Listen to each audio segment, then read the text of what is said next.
It shouldn't come as a surprise. Like most other manufacturers, Kia has bolstered its SUV lineup by adding a smaller model that sits below the larger Sportage and Sorento.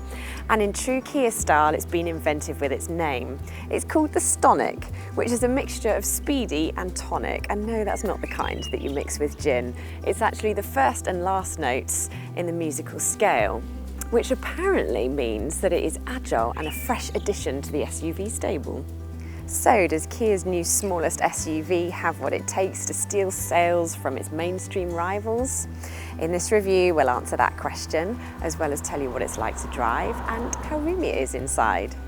And if at the end of this review you're tempted to buy a Stonic, head to our new car deals section and find out how much money we can save you. Before that though, let's see what this is like to drive. The 1 litre petrol engine we've got here is our pick of the bunch. It's fitted with a turbocharger, which makes it a lot faster than the larger 1.4 petrol, and it's just as good at low down revs as the 1.6 diesel. That makes it just as good around town as it is on the motorway, and it's better on acceleration than some of its rivals, including Renault Captur and Suzuki Vitara. It handles well too. And although the steering isn't the most communicative, it does respond quite well to steering inputs, and there seems to be plenty of grip through the corners. The downside for this is that the Stonic isn't as comfortable as rivals such as the Arona and Captur. Its ride is fairly hard over uneven surfaces.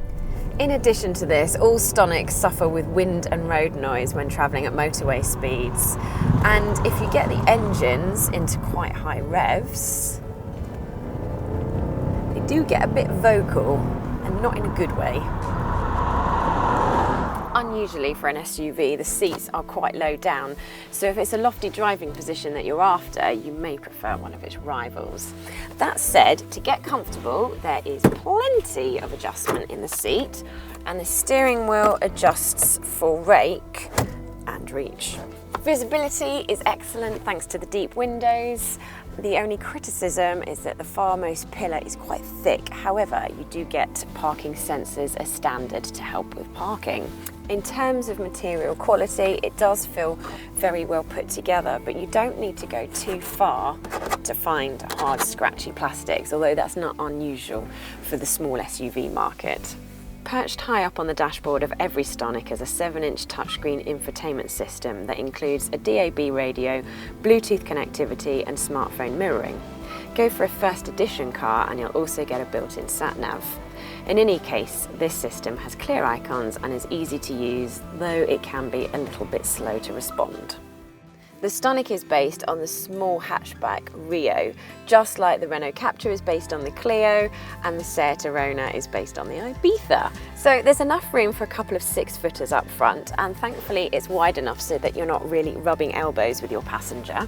And storage is pretty good. There's a deep pocket here and 2 cup holders here.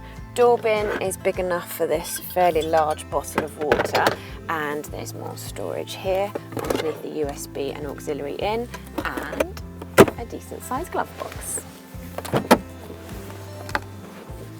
Step into these rear seats and you'll find even taller passengers won't complain about headroom. However, if you're sitting behind somebody who is 6 foot, which is not me at 5'4½", you might find that legroom is a little compromised. And not unusual in this class, if you do sit 3 abreast, then you will find it is a little bit squishy. And in terms of storage and practicality back here, we've got a map pocket there, and there is a small pocket in the door bin, but it's not really big enough for my bottle of water, so I'll have to hold it instead.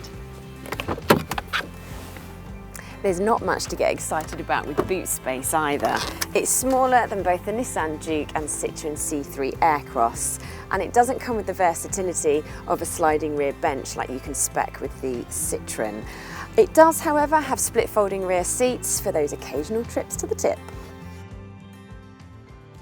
We've already revealed the 1 litre turbocharged petrol engine is our favourite, and the fact it managed 41 mpg in our real-world true mpg tests only adds to this appeal.